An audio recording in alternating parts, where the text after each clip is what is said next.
The story of America's discovery by Europeans begins with a fugitive. Eric the Red fled his native Norway, the sagas say, because of some killings. Settling in Iceland, Eric took up farming and feuded with a neighbor, Filth Eyjolf. Then he slew Filth, as well as Hafren the Dueler. Banished for the murders, Eric moved to islands off Iceland's coast and lent bedsteads to a man named Thorgest. When the loan went bad, Eric killed Thorgest's sons, along with several other men.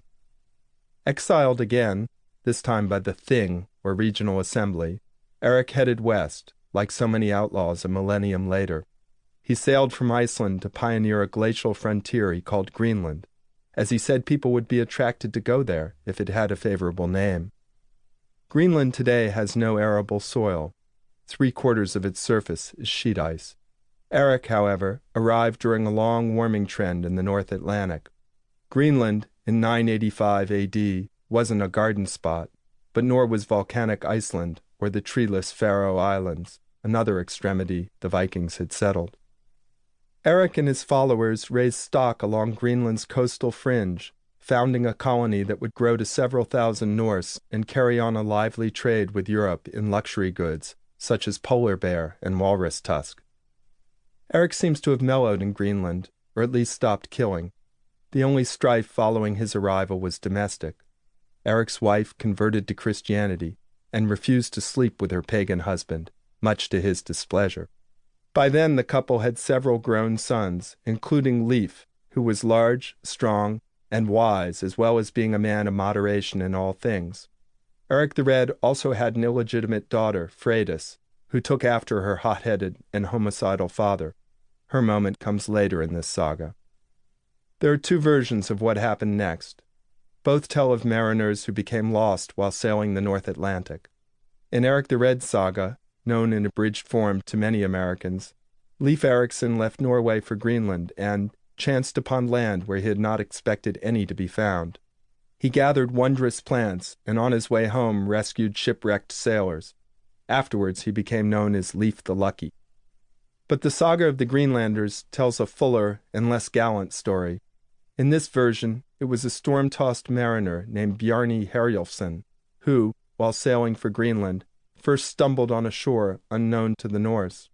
For 5 days, Bjarni sailed along the coast, resisting the entreaties of his men who wanted to go ashore. "No," Bjarni replied, "for this country seems to me to be worthless." Even without 1,000 years' hindsight, Bjarni's instincts seemed suspect.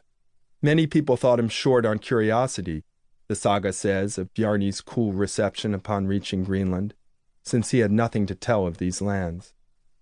Leif, a more intrepid man, bought Bjarni's ship and sailed with 35 men to explore the mysterious territory. He arrived at a mountainous shore where a single flat slab of rock ran from glaciers to the water. Leif hadn't yet developed his father's flair for salesmanship. He named his find Stone Slab Land. After a second stop, at a wooded shore Leif called Forest Land, the Norse reached an island where they found dew on the grass, which they collected in their hands and drank of, and thought they had never tasted anything as sweet. The Norse built large houses and settled in. It seemed to them the land was so good that livestock would need no fodder during winter. The temperature never dropped below freezing, and the grass only withered slightly. To Nordic eyes, a terrestrial Valhalla. Forays inland revealed another marvel. A man named Tyrker, who hailed from a more southerly country than the Norse, wandered off and returned pleased about something. At first he babbled in German and made strange faces.